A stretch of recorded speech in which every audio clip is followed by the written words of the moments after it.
Alors, qui était cet homme-là? C'est vrai, un religieux, et puis on s'aperçoit en fouillant que non, c'est pas un religieux. À l'origine, il était quoi? Militaire. Militaire. Incroyable. Une vie absolument extraordinaire. Une vie de roman, une vie qui commence dans la difficulté et qui va se terminer dans l'horreur. Qui commence dans la difficulté parce qu'à l'âge de 6 ans, il perd successivement, la même année, son papa et sa maman.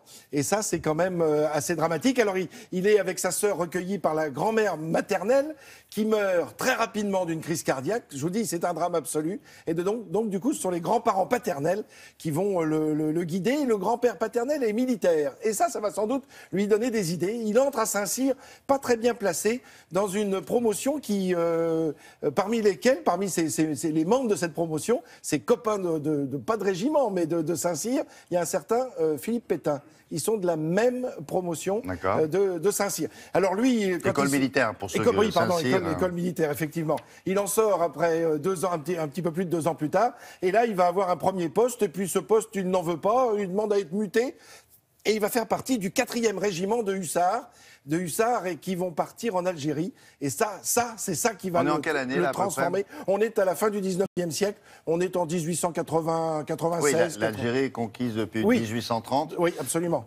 Bon. Donc c'est colonisé par la France et c'est là où va se dérouler le problème. Et puis il va intégrer non seulement l'Algérie mais aussi le Maroc qu'il va visiter. Il est l'un des premiers occidentaux à visiter le Maroc. Il va en revenir en publiant un ouvrage, Reconnaissance au Maroc. Et ça va lui causer quelques soucis bien des années plus tard.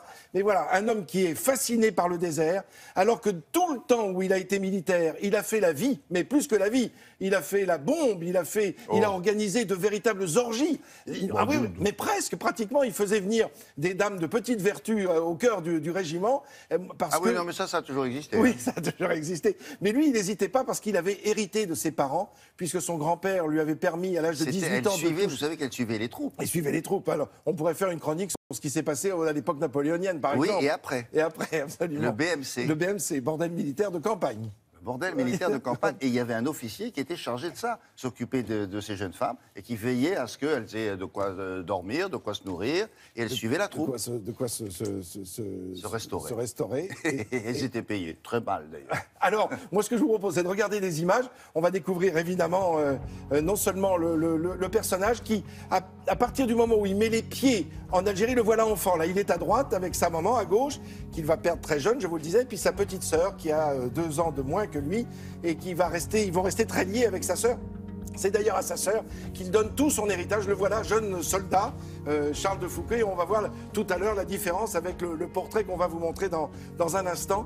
Et puis, il se retire à Beni Abbès dans un premier temps, puis à Tamanrasset. Et c'est là où je vous emmène, en image d'archives. Voilà, ce petit fortin qu'il a fait construire à partir de 1911-1912, juste avant le premier conflit mondial. Et vous voyez ce guide qui, à l'époque, montrait l'endroit où Charles de Foucault a été assassiné. Parce qu'en fait, il a été attiré à l'extérieur de ce fortin par un traître, un de ses amis Touareg qui l'a trahi avec quelques compagnons d'armes. Il voulait le faire prisonnier, en fait, pour demander une rançon. C'est lui, là? Ça, c'est Charles de Foucault. Et il a été appelé à l'extérieur, et c'est à ce moment-là que par un incident, c'est comme ça qu'on pourrait l'appeler, hein. C'était pas une volonté vraiment affichée, puisqu'il était question de le faire prisonnier. Un coup de fusil est parti et lui a fracassé la tête, il est tombé d'un seul coup, il avait 58 ans. On vient de voir sa tombe qui a été installée à quelques kilomètres de l'endroit où il est mort, et là c'est Benoît XVI, le pape, qui en fait presque un saint, puisqu'il il est juste bien heureux à ce jour, en 2005. Mais voilà, il a été fait vénérable par Jean-Paul II, et puis par Benoît XVI, bien heureux. Sera-t-il un jour saint parmi les saints? C'est possible. Mais il a une œuvre écrite derrière. Oui, il a une œuvre écrite. Alors, en dehors de ce guide dont je vous parlais du Maroc, effectivement, il est devenu un symbole. Lui, c'est à Saint-Augustin, en l'église à Paris, qu'il a eu le choc, en plus du territoire où il va se promener, c'est-à-dire ce territoire africain qu'il ne veut pas lâcher. Il a eu ce choc dans l'église Saint-Augustin avec un prêtre qui l'a aidé à entrer à la trappe, puisqu'il est devenu trappiste. C'était l'abbé Huvelin. C'est vrai que les officiers, on les a vus, les mairies, là, aussi derrière lui. Oui, ben voilà, tout ça, c'est cette même période, tout début du XXe siècle. Qui se déplaçait à dos de chameau. Oui. Merci beaucoup.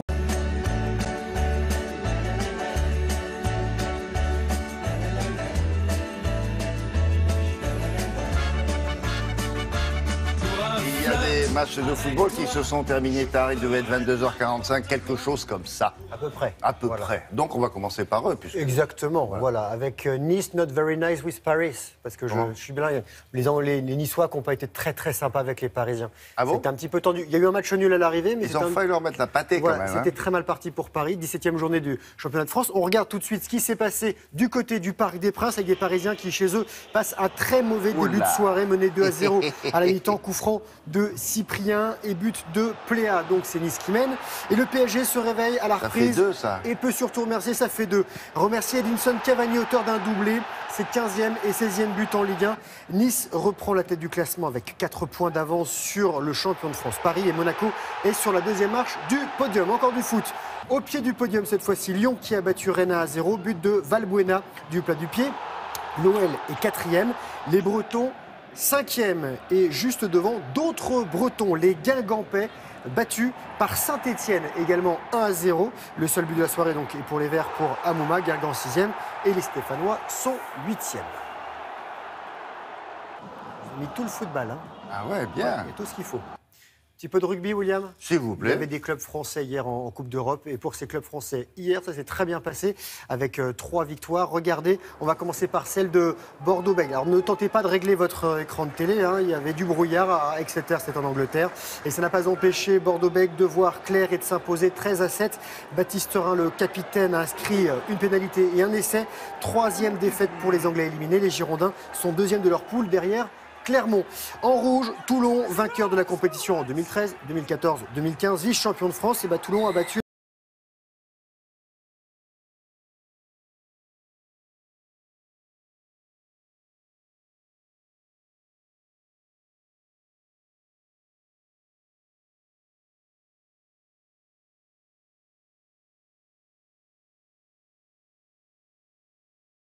Mamouchashvili et White. Montpellier conserve toutes ses chances de qualification pour les quarts de finale.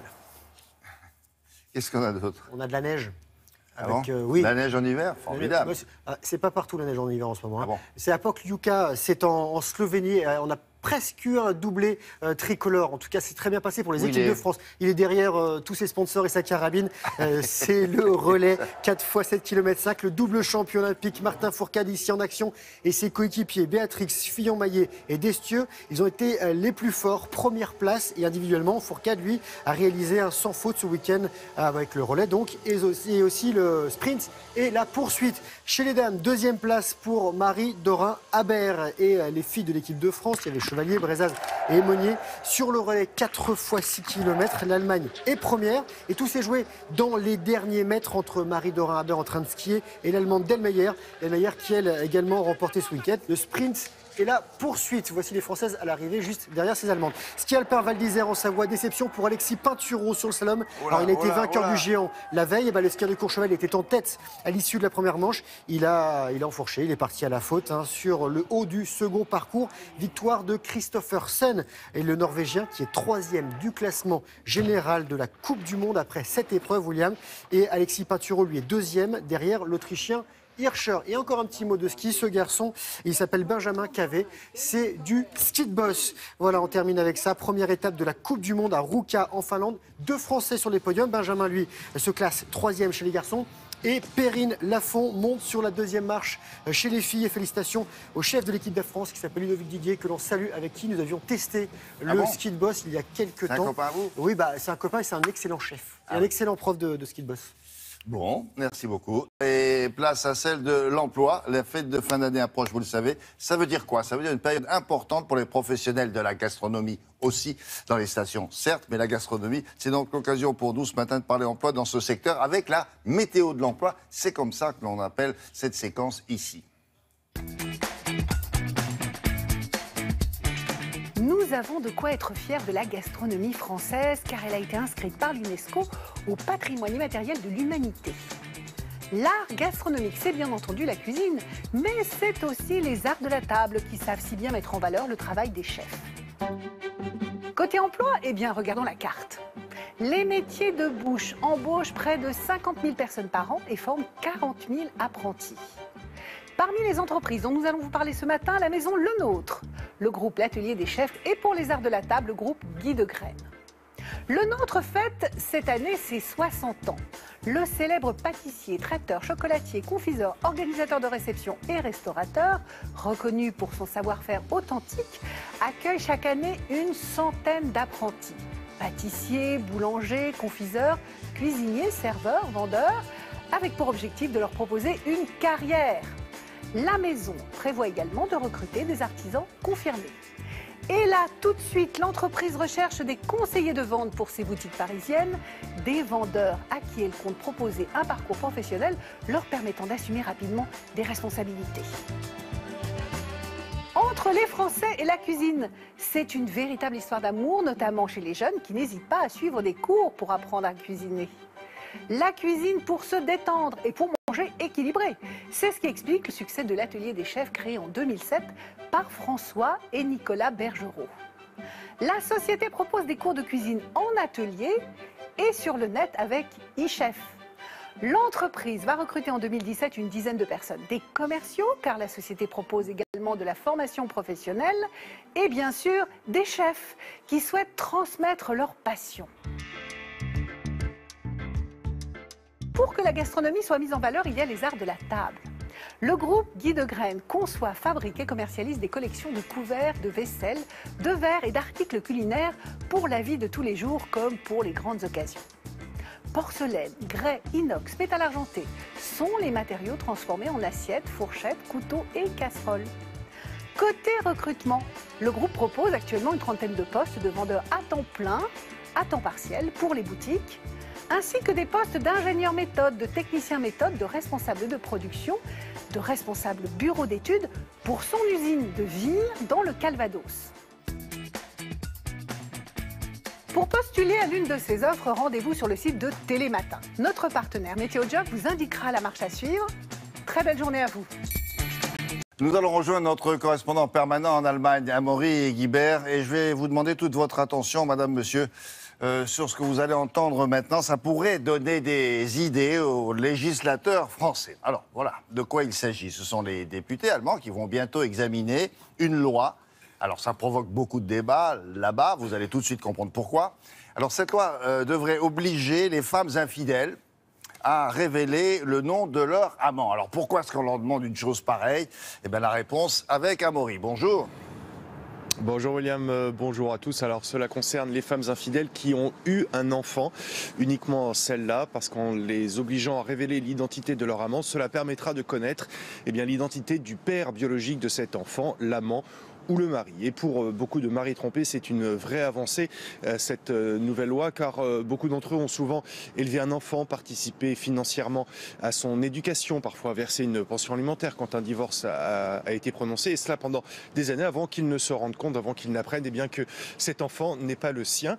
Et jusqu'ici, ils n'avaient aucun moyen de se retourner vers le père biologique de l'enfant pour demander éventuellement des compensations financières, parce que leur femme ou leur ex-femme n'avait aucune obligation de révéler l'identité de leur amant. Les choses vont donc changer pour ces papas d'enfants coucou, comme on les appelle en Allemagne, enfants coucou en référence à la femelle coucou, cet oiseau qui a l'habitude de déposer ses œufs dans le nid d'autres espèces. On a rencontré l'un de ses pères et vous allez le voir dans ce reportage réalisé avec Brice Boussoir et Michael Avert. Son histoire est assez sidérante.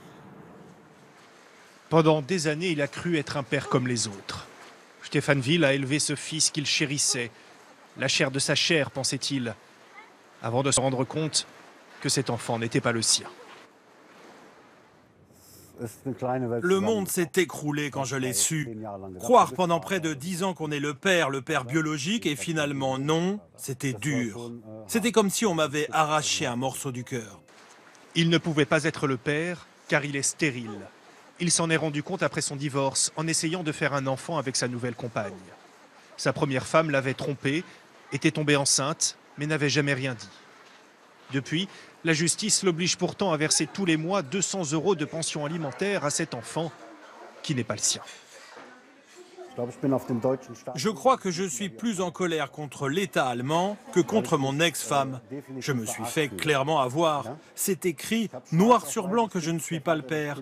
Mais je dois quand même payer pour cet enfant.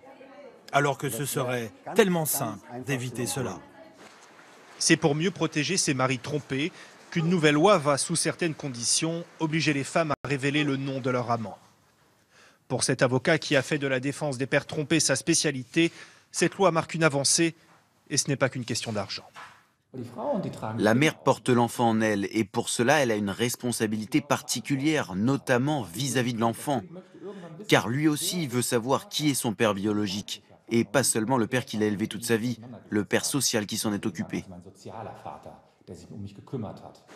Pour Stéphane Ville, c'est trop tard. La nouvelle loi ne changera rien à sa situation. Mais c'est un espoir pour tous les futurs pères d'enfants coucou, comme on les appelle en Allemagne. On estime que 4 à 10% des naissances dans le pays sont le fruit de liaisons adultérines. Ah oui, ça fait beaucoup. Maintenant, allons voir les femmes. Qu'est-ce que disent les femmes concernées par cette nouvelle loi, Maury ? Elles considèrent que c'est une atteinte assez grave, voire intolérable à leur vie privée, alors que pourtant la loi, telle qu'elle est écrite aujourd'hui, prévoit de nombreuses exceptions.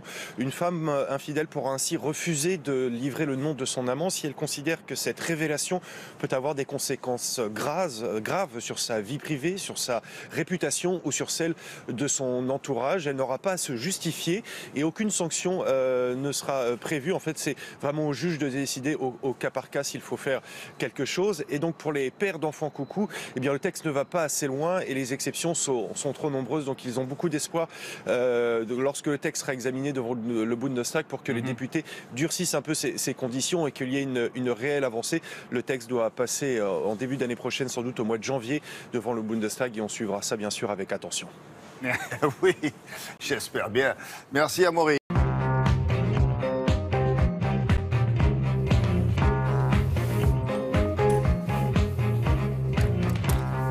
Le travail de la revue de presse, c'est de trouver des informations que vous n'avez peut-être pas entendues dans les journaux. Et alors ce matin, qu'est-ce qu'il a trouvé ? Eh bien ce matin, il y a deux choses qui amusent la galerie, William. D'une part, le business de Donald Trump. D'autre part, l'inévitable guerre entre Valls et Macron. Alors Trump, eh bien, il aborde une semaine particulière, la semaine où il va devoir expliquer comment il compte s'y prendre pour séparer ses intérêts de ceux de la Maison-Blanche, car entre les hôtels, les tours de bureaux, les golfs, les enseignes commerciales et tout le reste, le conglomérat Trump compte 515 sociétés dont 378 sont enregistrées dans un paradis fiscal. Ah. Je crois qu'il n'y a que l'Antarctique qui ne dispose pas de son enseigne Trump. Il a des biens en France, on sait ça ou pas ? Écoutez, oui, bien sûr, oui, il y en a à peu près sur tous les continents.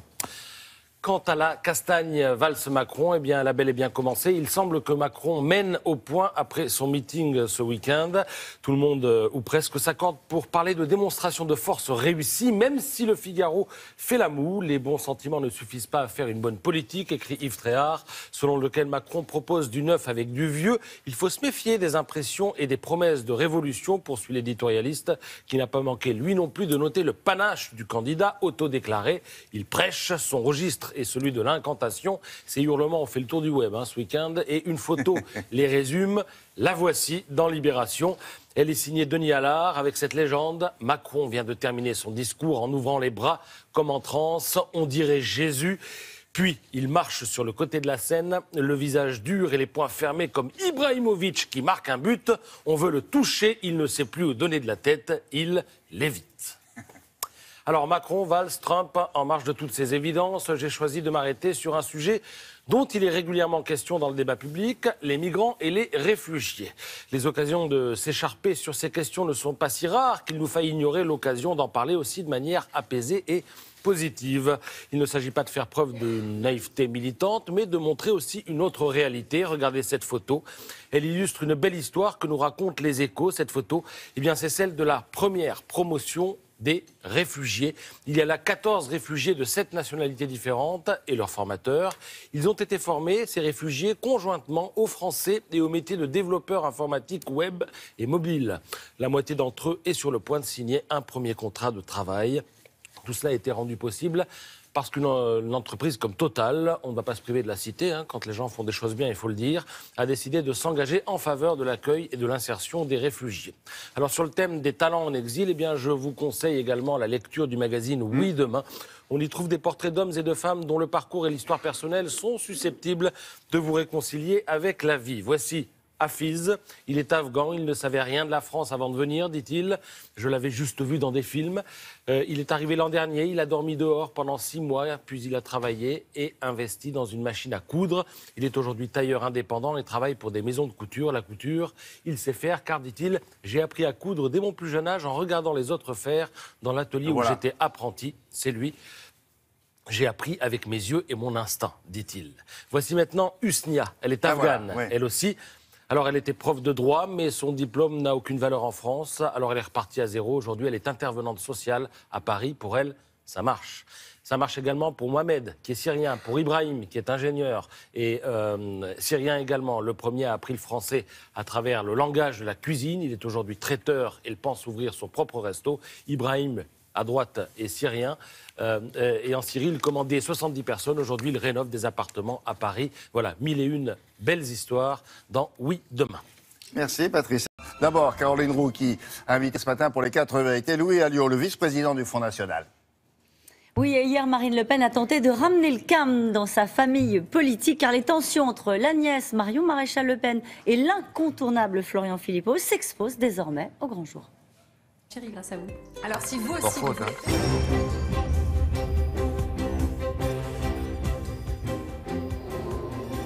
Bonjour Louis Alliot. Bonjour. Alors j'ai une bonne nouvelle pour vous pour commencer cette interview. Vous êtes enfin devenu un parti comme les autres. Vous avez des tensions qui s'exposent dans les médias. Ça vous fait plaisir? Non, ça ne fait jamais plaisir, mais c'est des tensions, somme toute, assez minimes, hein, puisque ce qui est important, c'est la base, l'unité derrière la présidente et le programme que l'on défend. Vous savez, moi je suis un militant. J'ai commencé à la base. Je suis arrivé au secrétariat général jusqu'à la vice-présidence. Mais toujours, j'ai eu la préoccupation de servir l'intérêt général et de ne jamais servir les intérêts catégoriels ou particuliers. Visiblement, vous êtes un peu seul sur cette ligne-là. Non, je ne crois pas. Qu'est-ce qui se passe en ce moment dans le parti? Ce sont des égos mal gérés? Non, c'est des propos maladroits qui suscitent des réactions. Mais encore une fois, je veux dire, il n'y a pas de sujet à la base chez la grande majorité des élus. La Marine est présidente, elle est candidate du Front National pour cette présidentielle. Elle dépasse le Front National et on est tous derrière elle. Si certains ont des états d'âme, etc., eh bien, je leur conseille de les garder pour eux et de ne pas en faire état sur la place publique parce que ça ne sert ni leur mouvement, ni leurs idées. Ça veut dire qu'il ne peut pas y avoir de débat sur la ligne. C'est ça qui a fait, en gros, sortir de son silence Marion Maréchal Le Pen. On va entrer dans le détail. Marine Le Pen avait dit en 2011 « Il faut cesser de rembourser l'IVG ». Elle parlait à l'époque d'IVG confort. Hier, sur RTL, Marine Le Pen a expliqué qu'elle avait fait alors quelques concessions à Bruno Gollnisch. Alors, est-ce qu'elle a des convictions sur ce sujet, Marine Le Pen, ou est-ce qu'elle accorde des concessions quand il s'agit d'un sujet aussi sensible que celui de l'IVG? D'abord, c'est pas l'IVG, c'est le remboursement de l'IVG. Donc sur le principe, c'est on ne touche pas à la loi Veil. Oui, mais c'est pas quand même la même chose. Ensuite, je ne pense pas qu'au moment où la France connaisse une crise incroyable, une crise avec le terrorisme, une insécurité majeure, ce soit un sujet de préoccupation majeure. Je vous assure que pour les femmes, c'est un sujet de préoccupation majeure. Mais vous avez raison, c'est pour cela que, évidemment, aujourd'hui, tout le monde soutient Marine Le Pen dans cette analyse-là et que l'on ne discute pas d'une position qui a été tranchée déjà. Quand elle a été tranchée dans les débats internes. Et la présidentielle, ce n'est pas le Front National. Marine Le Pen a son programme présidentiel, qui n'est pas tout à fait celui du Front National. Et encore, on a quand même le droit d'exprimer son point de vue. Je rappelle par exemple que Marion, elle est contre la peine de mort. Or, le Front National a toujours été pour la peine de mort et personne ne lui en fait le reproche. Elle dit qu'il n'y a pas eu de débat interne sur cette question qui visiblement la touche très particulièrement. Elle considère que c'est un clivage important. La campagne présidentielle s'ouvre. Si elle veut en discuter, elle viendra au Conseil stratégique et elle en parlera. Mais je crois que c'est Marine Le Pen la candidate. Elle a le projet pour la France, un projet de rassemblement de 50% des Français plus. Hein. Donc, de ce point de vue-là, le débat aura lieu, mais il est tranché. On y est un peu perdu parfois. Qui est le plus proche des convictions de Marine Le Pen? Florian Philippot, Marion Maréchal Le Pen? Je suis contre, moi, cette grille d'analyse. Voilà. Si je suis, moi, au FN, c'est parce que Marine Le Pen fait la synthèse de tout cela. Si certains veulent concourir avec leurs idées propres, eh bien, je trouve qu'ils se trompent, qu'ils ne servent pas l'intérêt général et qu'ils se trompent de combat. Qu'on ait chacun des idées, des divergences, des opinions, ça c'est normal. Mais là, nous sommes dans un combat essentiel pour la survie de la France et tous les états d'âme sont au tas de flèches plantées contre notre propre mouvement. Ça vous met en colère? Oui, un peu, parce que j'ai l'habitude de servir moi l'unité, d'être à la base, de voir les sacrifices que font les militants. Et quand je vois quelquefois ce genre de propos, je suis blessé, oui. Vous les renvoyez dos à dos? Je leur dis d'arrêter les bêtises et maintenant de nous concentrer sur l'essentiel. Dans tous les cas de figure, c'est Marine la présidente et nous sommes une énorme majorité à la suivre. Donc pour moi, je ne regarde même pas qu'est-ce qu'ils pensent. Ce qui m'intéresse, c'est de savoir ce que pense Marine. Allez, très sincèrement, est-ce que vous ne pensez pas que l'un et l'autre jouent l'après? Joue l'après, après 2017, à la recomposition du Front National. J'espère pas, parce que ce serait de l'immoralité. Voilà. Alors moi, comme je suis sincère, je suis fidèle à mes opinions, à mes convictions, à ce combat-là, et je ne joue pas jamais le coup d'après, surtout que vous savez, la vie, quelquefois, politique, elle est éphémère, on ne sait jamais ce qui sera demain. Est-ce que Marion Maréchal Le Pen est devenue en réalité une frondeuse? Ça vous fait déjà marrer, c'est déjà ça? Non, non, je ne crois pas. Non. Non. Il y a des débats, ça suscite aujourd'hui une petite friction dans l'appareil, mais on est très loin, croyez-moi, de tout ce que l'on peut voir au Parti Socialiste ou à la droite. L'incident est clos ce matin? En tout cas, pour nous, oui. Pour vous, j'espère oui. qu'il le sera, oui. Une proposition de Marine Le Pen, de nouveau dans le débat, elle propose la fin de la gratuité pour les enfants étrangers. Elle veut faire payer les enfants scolarisés en situation irrégulière. Ça sort d'où, cette proposition-là? C'est quoi le but? Le but, c'est l'éducation a un gros souci, et d'éducation de moyens. Plus vous accueillez des personnes clandestinement, ça veut bien dire qui ont violé la loi, et des enfants de clandestins, et moins vous aurez qu'on pourrait dire, l'ambition de donner une éducation digne de ce nom. Je vous signale que l'éducation nationale, dans beaucoup d'endroits en France, souffre déjà d'une immigration massive. Non, mais juste, l'objectif, c'est quoi? L'objectif, c'est de faire rentrer des sous dans les caisses. L'objectif, c'est plutôt les laisser dans la rue que sur les bancs de l'école. De limiter les coûts et d'appliquer la loi. S'ils sont clandestins, c'est qu'ils ont violé la loi. On ne peut pas reprocher à des Français de violer des lois dans tous les sujets, et là, précisément, de tolérer cela. Mais il y a des lois en France. Il y en a une, même 1882. En France, l'instruction est obligatoire, laïque, gratuite pour tous. Ça, c'est une loi. Depuis 1882. D'accord, on respecte les lois dans un côté, et puis de l'autre, on les respecte pas. Oui, mais à ce moment-là, les clandestins doivent être expulsés, et le problème ne se pose pas. Mais là, c'est la double peine. C'est-à-dire que vous êtes obligé d'accueillir des enfants de clandestins qui ont violé la loi, et une fois d'ailleurs qu'ils sont à l'école, vous ne pouvez plus expulser leurs parents. C'est une filière de l'immigration clandestine. Ça fait rapporter combien à l'éducation nationale dans les caisses de l'État? C'est une question de principe. Le problème de la France, c'est que l'ordre systématiquement est violé dans tous les domaines, et qu'on se retrouve dans une situation de faillite générale. Le problème, il est là. Un mot sur François Fillon. Est-ce que vous n'avez pas un problème avec François Fillon? Je ne sais pas si vous regardez les sondages. Il arrive dans les enquêtes devant Marine Le Pen au premier tour. Et Marine Le Pen décroche notamment chez les plus de 65 ans. Est-ce qu'il n'est pas en train de vous refaire le coup de Nicolas Sarkozy, de siphonner les voix du Front National? Je ne crois pas. D'ailleurs, la dernière enquête d'opinion, il est à égalité avec Marine. Donc il a lui-même baissé. Depuis la primaire, il a disparu. On ne sait pas où il est, il gère ses équipes, il a fait exploser le centre, parce que personne n'en parle. Mais j'ai aussi qu'il y a une scission au centre, puisque M. Lagarde et M. Morin sont en train de s'affronter pour l'après. Donc voilà, moi, M. Fillon, en ce qui me concerne, je trouve que c'est un excellent candidat, car maintenant, on va pouvoir s'occuper des positions qu'il a, notamment sur la suppression des fonctionnaires. Au moment où tous les Français veulent plus de policiers, d'armée, de justice ou de personnel de santé, lui nous propose d'en retirer. Eh bien, c'est un débat qui sera excellent pendant ces présidentielles. Merci beaucoup, Louis Alliot. C'est à vous, William.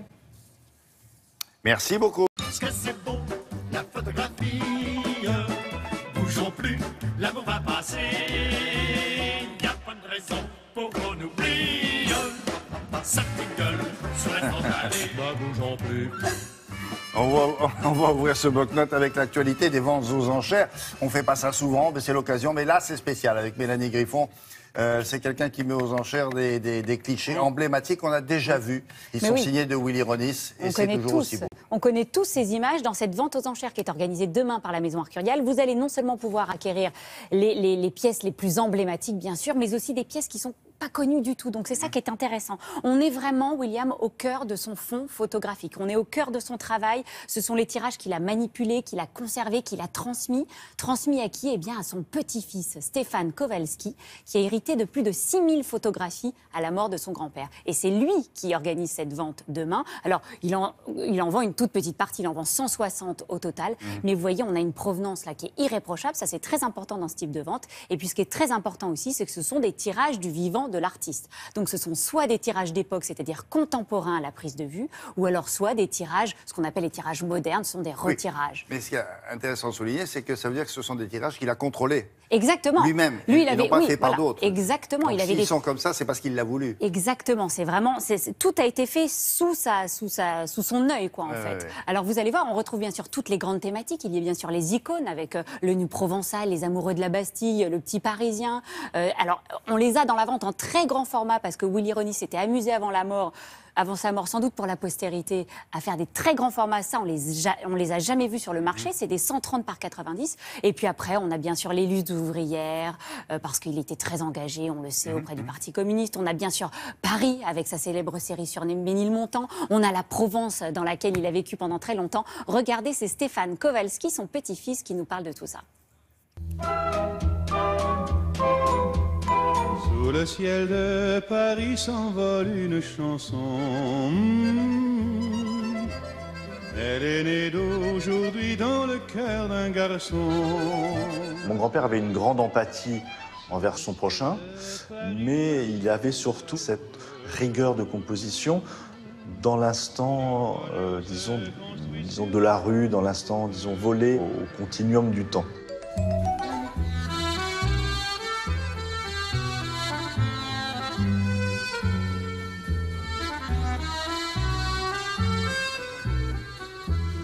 Une image qui me touche particulièrement dans l'œuvre de mon grand-père, c'est une image qui s'appelle l'avenue Simon Bolivar, où on voit une femme descendant les marches avec son bébé dans les bras.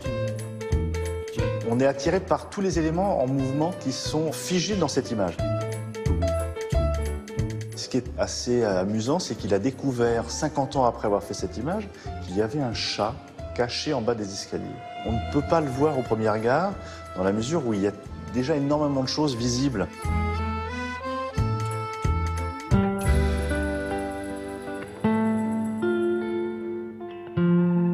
On retrouve dans la vente quelques icônes de Willy Ronis dans un format très exceptionnel, de 130 par 90 cm, et notamment le nu provençal, qui a été réalisé dans sa maison à Gordes.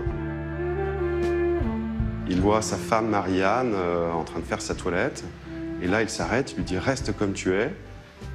Il attrape son Rolleiflex, il fait 4 images, la deuxième pose est la bonne, et ça deviendra son image la plus emblématique, et lui explique que le miracle existe et qu'il l'a vécu au moment de cette prise de vue.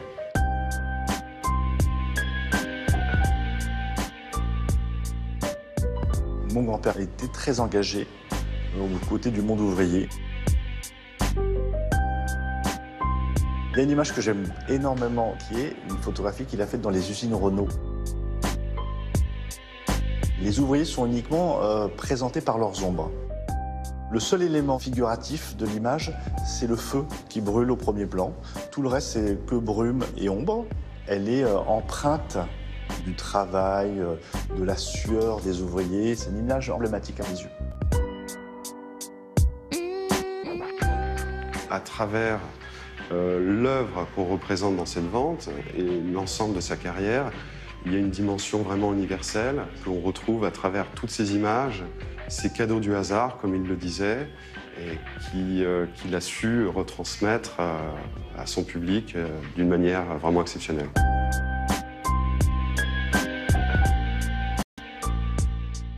Voilà pour ces photos de Willy Ronis. Il y en a d'autres, hein. On pourra faire d'autres expositions. Il y a une part de magie dans son travail. Il savait capter des instants que personne d'autre ne savait capter. Willy Ronis, il fait vraiment partie de cette génération de grands photographes humanistes, Doisneau, Bouba, etc. Donc on est vraiment dans cette même veine. Ça, Willy Ronis dit que c'est son plus grand souvenir, sa plus grande émotion photographique.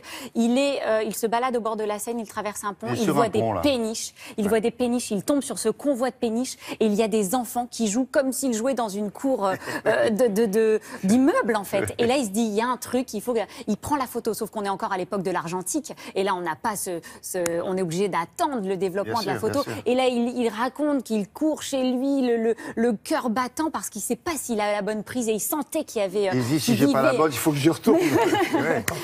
Et voilà, ça, c'était la magie de l'argentique. On n'est plus maintenant comme aujourd'hui. On n'était pas à cette époque-là comme aujourd'hui dans l'instantané. Là au bon moment. Pas mal. Voilà, fallait vraiment être là au bon moment. La vente a lieu demain chez Arcurial à 19h. Merci beaucoup, Mélanie.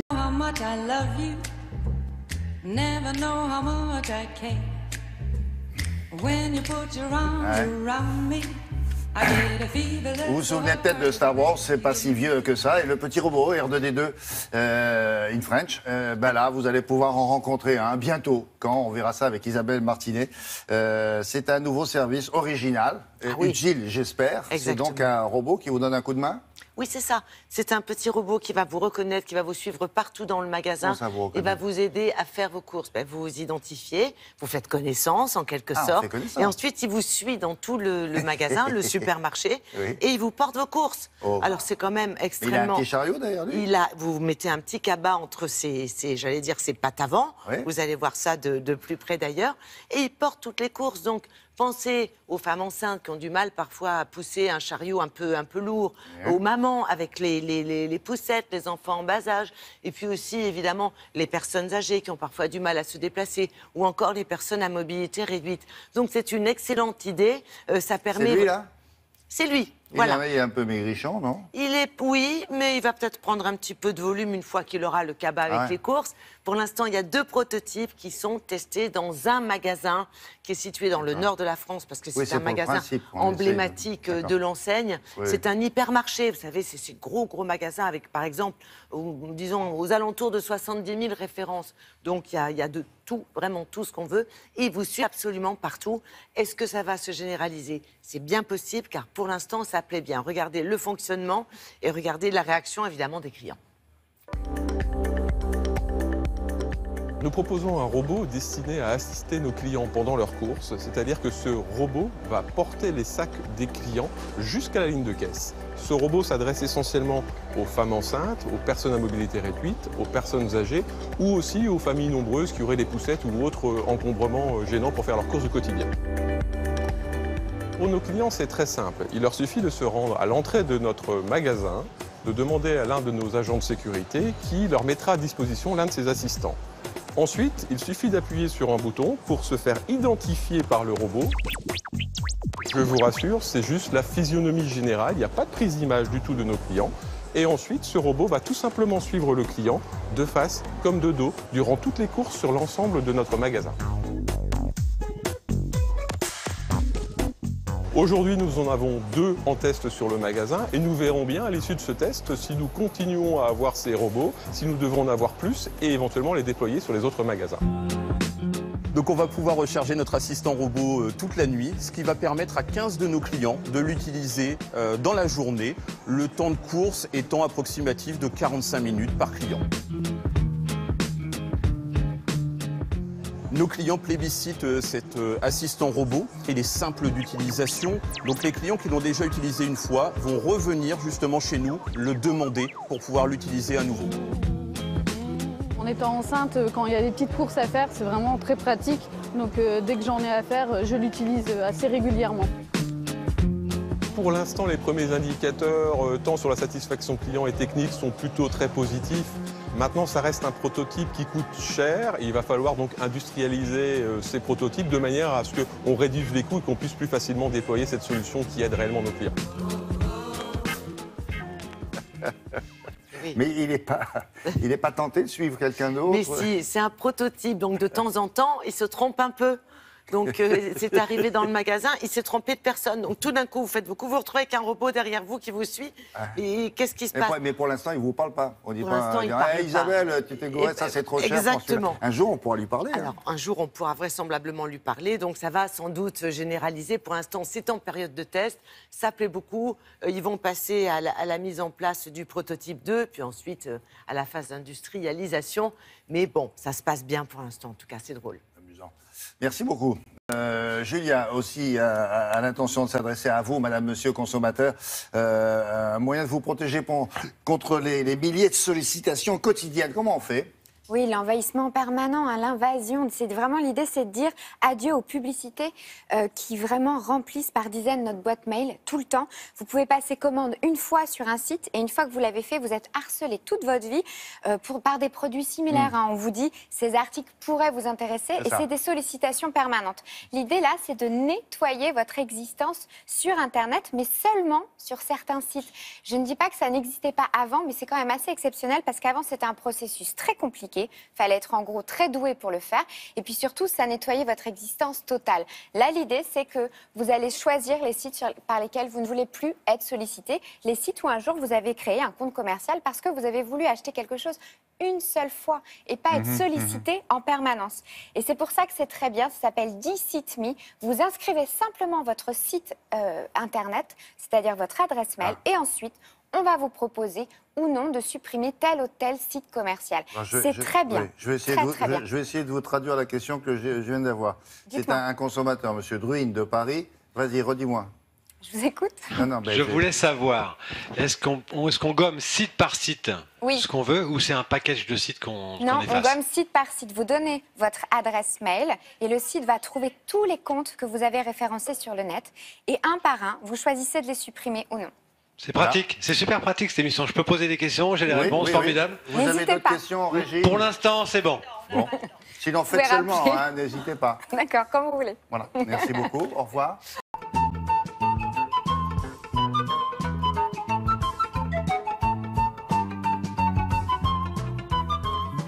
Ah oui, oui, oui. Jörg Bah oui, les Roumains, on l'avait interviewé d'ailleurs, on l'avait rencontré pour Télématin. Alors, il y a eu les élections législatives, ça vient d'avoir lieu, et là vous êtes intéressé à cette femme-là. Elle est quoi d'origine? Elle est française, de Vichy exactement. Elle s'appelle Clotilde Armand, elle a 42 ans, et elle dirige une société d'ingénierie. Au départ, en fait, c'est une très belle histoire d'amour. Elle rencontre son mari roumain pendant ses études à Boston, il s'installe à Bucarest, elle prend la nationalité roumaine, et puis un jour, elle est séduite par un parti politique qui au départ est une association. Ce parti politique, c'est l'Union Sauvée Bucarest, l'USB. C'est un parti qui se veut indépendant, sans étiquette, et qui, son objectif, eh bien, c'est de lutter contre la corruption. Bon. Ce parti marche bien et elle décide en fait en juin dernier, donc au municipal, de se présenter à la mairie. Ah. Elle n'a jamais fait de politique. Elle commence sa campagne juste 6 semaines avant. Et la surprise, elle termine deuxième, elle rate vraiment de très peu la mairie d'un arrondissement très important. Personne ne la connaît. Du jour au lendemain, elle est adorée, adulée par les Roumains. Ils l'adorent parce qu'elle ose dire haut et fort, elle dénonce un système politique corrompu. Elle voue, on va dire, une passion mais indescriptible pour ce nouveau pays. Et tout le monde la voit aujourd'hui Premier ministre, même son mari, qui est vraiment très surpris de son succès et qui n'en revient toujours pas, se dit, mais elle pourrait même être présidente. Regardez. Astăzi, ca româncă d'origine franceză, vreau să vă spun, București, j'adore. En Clotilde, ils ont confiance parce qu'elle est étrangère. Parce qu'ils savent, par exemple, qu'elle n'a pas été membre du Parti communiste ni de la Securitate, et ça, juste en la regardant. M-au votat cei care nu și-au pierdut speranța. Ceux qui m'ont voté sont ceux qui n'ont pas perdu l'espérance. Est-ce que ce n'est pas beau, ça? Voilà. Donc l'espérance qu'en fait, on peut faire de la politique de manière correcte, c'est-à-dire que les plus honnêtes et les plus compétents sont ceux qui sont choisis. C'est ça l'espérance. C'est l'espoir que les choses peuvent changer.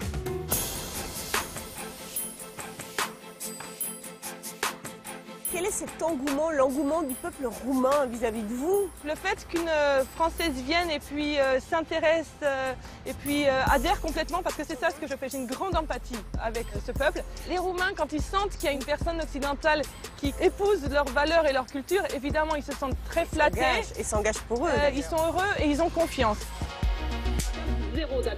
Quand vous en parlez, on sent vraiment que vous aimez ce pays. Est-ce que vous vous sentez aussi investi d'une mission? Mais bien sûr. Ma première mission en Roumanie que j'ai sentie, c'était le fait de redonner confiance aux gens. La première question que me posait n'importe quel Roumain, même si j'étais là depuis 15 ans, c'est « Mais qu'est-ce que vous pensez de la Roumanie? Vous aimez la Roumanie ?» Je disais « Mais oui, mais oui !» Votre pays, il est beau, vous êtes un peuple qui méritait mieux que l'élite politique que vous avez, il faut se battre. Et alors du coup, je sentais que rien qu'en faisant cela, j'avais une valeur ajoutée. Et puis là, tout d'un coup, sans que je le voie venir, j'ai une deuxième mission qui est de me battre politiquement pour ce pays. Je le fais avec beaucoup de plaisir parce que c'est sincère. Et il faut que je vous dise que je reçois énormément d'énergie positive de tous les gens autour de moi. Je suis très très fière que tu existes. Merci beaucoup. Reste ici Merci. et aidez-nous parce que nous avons besoin de toi. Merci beaucoup, merci beaucoup. Recevant l'énergie positive de tous ces gens, j'ai encore plus d'énergie pour et encore plus envie, voilà, de les aider. Si je peux être utile et que je sens que je peux faire du bien, je peux faire avancer les choses en le faisant, je le ferai. Le pays a une bonne croissance, vous savez, c'est le pays qui a le plus de croissance en Europe. Mais le problème, c'est que cette croissance ne va pas assez vite au goût de la population qui part. Il faut arriver aux attentes des personnes et que les personnes sentent qu'elles puissent faire quelque chose. Aujourd'hui, ce pouvoir est confisqué. Il faut le rendre à la population pour qu'ensemble, on aille encore plus vite. On amène Simpli, on amène compétence. Clotilde Armand, o doamnă din Franța. On dirait que vous avez la politique dans le sang. Vous imaginez un jour faire ce que vous faites aujourd'hui? Et vous vous rendez pas compte, Marie, de quelque chose? C'est que je le fais en langue roumaine. Oui, avec votre petit accent français qui est merveilleux. Alors, si on m'avait dit un jour qu'en roumain, je parlerais aux foules, parce qu'il y a beaucoup de gens, quand je dis que je vais quelque part, hop, les gens viennent m'écouter. Je n'aurais jamais cru. Merci, Clotilde. Merci beaucoup, Marie. Alors, plusieurs choses. D'abord, elle est très grande. Elle est immense. Je ne sais plus, elle me l'avait dit, mais je crois que c'est plus d'1,80 m, vous l'avez vu. Bon, elle se présente aux législatives? Alors, c'est le parti, effectivement, qui s'est présenté aux législatives. Ouais. Donc, pour information, ce sont les sociodémocrates qui ont remporté et qui ont gagné. Ouais. Ce parti, évidemment, lui, a remporté, s'est présenté et a remporté 9% des voix. Ça veut dire que maintenant, il peut entrer au Parlement. Elle est vice-présidente du parti, elle est numéro 2. Donc, affaire à suivre. Elle va siéger au Parlement? Il y a des chances. Bon. Il y a des chances. À suivre donc. Oui. Clotilde. Comment elle s'appelle, Clotilde? Clotilde Armand. Merci beaucoup. Mangions avec appétit des guirlandes de spaghettis. Le champagne. Elle perd laquelle? La chanteuse, oui, parce que dans ce film, elle joue le rôle précisément d'une ancienne chanteuse et les aléas de la vie ont fait que cette femme-là s'est retrouvée dans une usine qui fabrique de la charcuterie. Du pâté, du quand même. pâté, pour être, voilà. Elle est là comme... Isabelle Huppert qui chante et qui l'a déjà fait au cinéma. Isabelle Huppert, dont on parle beaucoup en ce moment outre-Atlantique. Ben oui, parce que depuis le mois de septembre, elle a déjà remporté 3 prix. 3 prix pour son rôle, souvenez-vous, ce thriller sulfureux qui...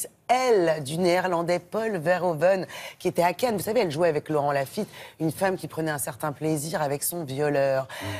Donc, un Gotham Award. Les Gotham Awards, c'est une cérémonie très prestigieuse qui récompense le cinéma indépendant américain. C'est très chic, hein, Gotham Award. Et c'est une première pour une actrice française. Cocorico. Qui vote au Gotham, vous allez comprendre. Et ensuite, 2 critiques, enfin 2 assemblées de critiques, je vais vous dire 2 assemblées de critiques, l'une à Los Angeles, l'autre à New York, qui leur a encore donné le prix de la meilleure actrice. Ce sont, William, les critiques de cinéma qui votent au Gotham Awards. New-Yorkais. C'est important, new-yorkais. Et alors, c'est un quartier. Hein, on dit, Isabelle Huppert, ça y est lancée dans la chasse à l'Oscar, à la statuette, puisque c'est vrai que ce film va représenter la France aux prochains Oscars, le film avec Laurent Lafitte, dans la catégorie meilleur film étranger.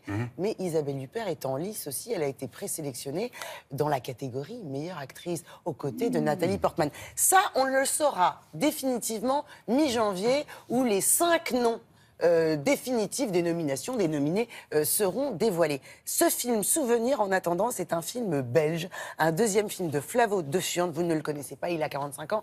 Isabelle Huppert, elle le connaît, puisque son premier film avait été sélectionné à Sundance. Tout cela est encore très chic. Cela dit, plus de 100 films dans sa filmographie. Citez-moi un mauvais film avec Isabelle Huppert, je pense que c'est... Non, je dis pas ça pour... faire de la lèche, je dis ça parce que c'est la quintessence de l'actrice quand même, qui n'est jamais dans un film par hasard. Elle a tourné pour les plus grands et aussi pour de jeunes réalisateurs. Donc elle joue le rôle ici d'une chanteuse oubliée qui a connu les Sunlight, la lumière, qui maintenant travaille dans une usine de pâté. Effectivement, ça change un peu. Alors qui c'est lui dans le film? Alors lui, il s'appelle Kevin Azaïs. On l'a vu dans le film Les Combattants qui avait reçu un César. Excellent. Voilà. Et donc il va avoir une histoire entre ces deux-là. Il est boxeur, hein, comme vous le voyez là. Il va la convaincre de tenter de revenir sur le devant de la scène. Très beau film sur la célébrité puis l'anonymat. Nous avons rencontré Isabelle.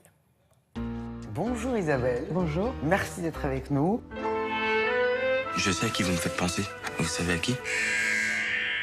Vous savez, cette chanteuse dans le genre ABBA, en moins célèbre. Un mot sur ce réalisateur flamand qu'on connaît pas bien, nous, en France, Bavo de Furnes. C'est son deuxième film. C'est son deuxième film. Il a fait un premier film qui s'appelait Sur le chemin des dunes, qui était très bien. Et voilà, il est venu à moi avec ce scénario qui était formidable, très bien écrit. Laura, aujourd'hui à l'usine, hier sur les scènes auprès des plus grands comme ABBA et Cliff Richard. Qu'est-ce qui est arrivé? Pourquoi ça t'intéresse tant? Vous recevez beaucoup de scénarios. Est-ce que vous les lisez tous? Est-ce qu'à un moment, c'est le rôle de l'agent, un bon agent qui dit « celui-là, j'aimerais bien que tu regardes ». Alors celui-là, oui. Il est d'abord passé entre les mains de mon agent, Isabelle de la Patelière, qui l'a lu et qui l'a trouvé bien.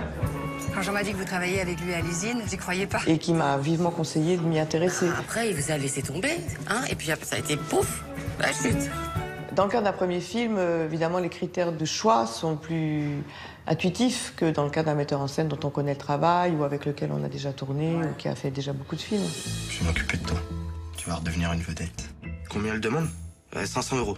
Ça marche. Vous chantez dans le film, vous l'avez déjà fait au cinéma. Qu'est-ce que ça vous procure? Ah, c'est très différent. D'abord, c'est difficile de bien chanter. Alors, je chante 3 chansons qui sont écrites particulièrement pour moi. Voilà, tout est fait au mieux pour que je puisse les chanter le mieux possible. Voilà, je crois qu'au fond, tous les acteurs ont envie de chanter. L'herbe est toujours plus verte. Alors, on pense que quand on est acteur, que le chant libère quelque chose, exprime quelque chose au-delà des mots et qu'il y a quelque chose d'infini dans le chant. Et à l'inverse, les chanteurs pensent que justement, l'art dramatique permet de dire des choses que peut-être le chant ne leur permet pas de dire. Je sais très bien que t'as été le voir sans me le dire. Tu t'es vendu à lui. Tu sais comment on appelle les femmes comme toi? Des putes. Vous êtes ultra populaire, très connue, Isabelle reconnue. Et aussi, étonnamment, en dehors des plateaux de cinéma, vous êtes très discrète. Oui, enfin, c'est pas stratégique, c'est naturel. Je crois que... Voilà, dans la vie, il faut aller là où on a envie d'être et ne pas aller là où on n'a pas envie d'être. Mais il n'y a pas de rétention particulière de ma part. Non. Non, mais il faut dire que vous êtes extrêmement présente, vous tournez énormément. Il y a énormément de films qui sortent avec vous, quand même. Vous avez une énergie débordante. Hein. Une énergie, je ne suis pas sûre qu'il faille que de l'énergie pour faire quelque chose qu'on aime. C'est du désir, c'est quoi? Ben oui, c'est du plaisir. C'est du voilà. plaisir. Après le désir, il y a le plaisir. C'est quand même pas désagréable. Merci Isabelle et bravo pour ce beau film. Merci à vous. Merci beaucoup. À suivre, donc. Elle ne parle pas des Oscars, vous avez vu, elle Non, est non, superstitieuse, non, Isabelle. non, Bah il faut oui, aller on à dit suivre. rien, on est juste là. Ça sort dans 10 jours, le 21 décembre. Beaucoup de charme, plein de style. On oscille entre les genres. Vous êtes dans un film social, vous l'avez vu, mais aussi dans une comédie romantique et une comédie L'affiche aussi. musicale. Vous avez l'affiche? Ah, l'affiche, c'est Pierre et Gilles. Tout est très chic Regardez. dans ce film, Pierre et Gilles. Et qui a composé la bande originale sur laquelle Isabelle Huppert chante? Pink Martini. Non, mais on a des bons, hein. Ça, effectivement, c'est du top select. Ouais. Julia Duet vous parle de couple et d'amour. Pourquoi? Parce que le 11 décembre, vous ne savez peut-être pas, c'est une journée importante pour les amoureux. Une Ça journée vous concerne, les importante, filles? mais Oui. tragique. Ah bon? Oui, une étude démontre que le 11 décembre, c'est le jour où le nombre de séparations est le plus important Non. au monde. Et c'est le jour de hier, l'année. donc. C'était hier. Ah bah, c'était hier. Ah bah, c'était Voilà. hier. Ah bah voilà. Tu vois, C'était Thierry, hier, c'était hier. William. En fait, écoute, Non. à l'approche des Noëls, à l'approche des fêtes de Noël, ça Oui. sent le sapin pour les couples. C'est les chercheurs Ça britanniques. sent le sapin pour les couples. Oui, c'était un Bien. jeu de mots, je me suis dit qu'il vous plairait bien. Beaucoup. Alors, il y a du rinc-sang là-dedans. oui, j'aime bah, il bien. n'est pas là, alors il faut bien que quelqu'un fasse le boulot. C'est les chercheurs britanniques qui ont révélé cette étude très sérieuse. Curieux, ça. Ils ont analysé le nombre de changements de statut sur Facebook et c'est le 11 décembre que les gens se séparent le plus. Alors, Donc vous allez me dire, le 12, on est peinard. Bah, Mais on pourquoi est libre, en fait. Ouais, Pourquoi le 12, hein. 11 Mais c'est peut-être une décembre histoire de lune, non? Ah, la lune peut-être, oui, elle Non, a pas c'est pas tort. une histoire de lune, c'est une histoire vraiment d'approche de fête de Noël. En gros, il n'y a pas de cadeaux à acheter, c'est un constat cruel, mais c'est vraiment réaliste. Et les On fêtes se de Noël, quitte parce qu'on est radin. un on veut petit pas peu, acheter ou de alors cadeaux. on se sépare à cause de l'argent dépensé pour les cadeaux. Chacun a des objectifs différents. Ou dinde ou chapon. Elle est nulle, votre enfin, statistique. Hein. Et alors attendez, Elle nous plaît pas, nous. les fêtes de Noël, c'est aussi du temps passé ensemble et du coup, on prend des décisions avant de passer du temps avec certaines personnes. En gros, voilà. Bon, eh ben, C'est écoutez. très sérieux, c'est le Daily Oui, bien Mail, sûr, William, qui nous en évidemment parle. que c'est sérieux. On ne met jamais en doute ce que vous dites. Merci infiniment. L'actualité du théâtre maintenant, du théâtre vivant. Autrement dit, avec Jean-Philippe Viau, nous avons choisi une comédie policière. Vous allez voir, c'est assez inattendu et qui rappellera des souvenirs à certains d'entre vous. Le comédien Martin Lamotte a revêtu sur scène, vous le voyez là, l'impair du célèbre détective Colombo et va vous plonger au cœur d'une enquête plutôt bien ficelée et surtout drôle. Oui, c'est carrément une jolie surprise de scène qui attend le public en mal d'énigmes et de suspense, ici à Paris, au Théâtre Michel. La pièce qui s'y joue en cette fin d'année va leur permettre de retrouver l'inimitable lieutenant de police à l'imperméable beige, le célèbre Colombo. Martin Lamotte l'incarne ici avec beaucoup de réalisme dans une enquête inédite de Link et Levinson. Ça s'appelle Meurtre sous prescription et c'est mis en scène par monsieur Didier Caron. Je te décevrai pas demain soir. Docteur Fleming ? Qui êtes-vous? Qu'est-ce que vous faites chez moi? Ce sera devant la porte. Je laisserai le sac à linge devant la porte de mon appartement. C'est un psychiatre, une ordure, et qui veut tuer sa femme. Il veut faire un crime parfait. Et Colombo arrive. Évidemment, tout au long de la pièce, je vais le traquer sur tous les petits points qui paraissent anodins. Je peux vous poser une question? Oui, posez. Oui, remarquez, c'est un petit détail de rien du tout. Mais enfin, c'est pour mon rapport. Non, je vous écoute, inspecteur. Non, lieutenant, c'est juste en dessous. Très bien. Je joue l'assassin et on me voit commettre le crime dès le départ. Et tout après va être comment je résiste aux assauts de Colombo qui me titille d'endroit en endroit, jusqu'à ce qu'il trouve la solution finale. Non, ça c'est un simple porte-manteau. C'est son nom parce qu'il n'a pas de nom. Parce qu'avec ma femme, on n'arrive pas à se mettre d'accord, alors on l'a appelé tout simplement le chien. Dites donc, ça a l'air d'être quelqu'un de caractère. Le chien? Non, votre femme. Ah, ça oui. Musique, décor, costume, lumière, tout ce qui fait la réussite d'un bon polar est dans la salle au service de chaque spectateur présent au cœur même de l'intrigue. Reprendre Colombo sur une scène, il fallait oser, l'équipe du Théâtre Michel l'a fait et c'est un plaisir. Qu'est-ce que vous faites ici? Mais vous, qu'est-ce que vous faites chez vous? Moi, je joue le Colombo de la pièce, pas celui de la série. Le personnage tel qu'il est écrit dans la pièce, c'est ce que je lui dis. Vous vous faites passer pour un imbécile pour mieux piéger vos adversaires. C'est tout le personnage est là, en fait. Il faut retrouver l'assassin de ma femme, enfin! Je peux me poser une question, disons, délicate? Non. Alors, je la pose tout de suite. Son enquête avance assez rapidement. Dave, ce policier est un mégalomaniaque narcissique en quête de reconnaissance. Dans la pièce, il y a tous les indices sont là et sont visibles par les spectateurs. On pourrait presque dire que c'est une comédie policière par moment. Quand on arrive à la fin, il dit « Ah oui, j'en étais sûr. » Il y a certains qui s'engueulent, mais c'est drôle. Et c'est vraiment une pièce policière avec beaucoup d'humour. Un assassin, aussi rusé soit-il, finira toujours par commettre une petite erreur. Une bêtise, une faute qui le confondra. L'expérience, docteur. C'est ça qui fait notre force à nous dans la police. L'expérience. Fidèle au mythe de Colombo, la pièce qui fut à l'origine de la série TV devenue culte est reprise ici avec toute la rigueur, l'humour et la malicieuse ironie qui a fait son succès. Martin Lamotte réussit aisément à se glisser dans la peau de notre héros et arrive même à nous faire oublier l'original Peter Falk. Quant à l'atmosphère créée par Didier Caron, eh bien, elle nous plonge directement dans l'ambiance des années 70. On y croit et on aime beaucoup. Bon spectacle à tous, bon polar et à très bientôt. À la semaine prochaine.